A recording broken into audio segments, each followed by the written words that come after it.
بسم اللہ الرحمن الرحیم۔ السلام علیکم ورحمۃ اللہ وبرکاتہ۔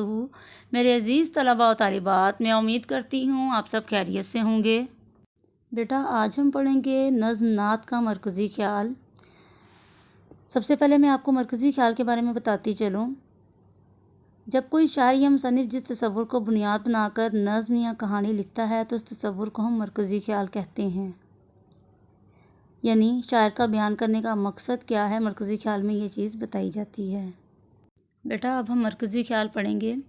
اس نعت کا مرکزی خیال یہ ہے کہ اللہ تعالیٰ نے یہ ساری کائنات ہمارے پیارے آخری نبی حضرت محمد خاتم النبیین صلی اللہ علیہ وآلہ وسلم کی خاطر تخلیق فرمائی ہے۔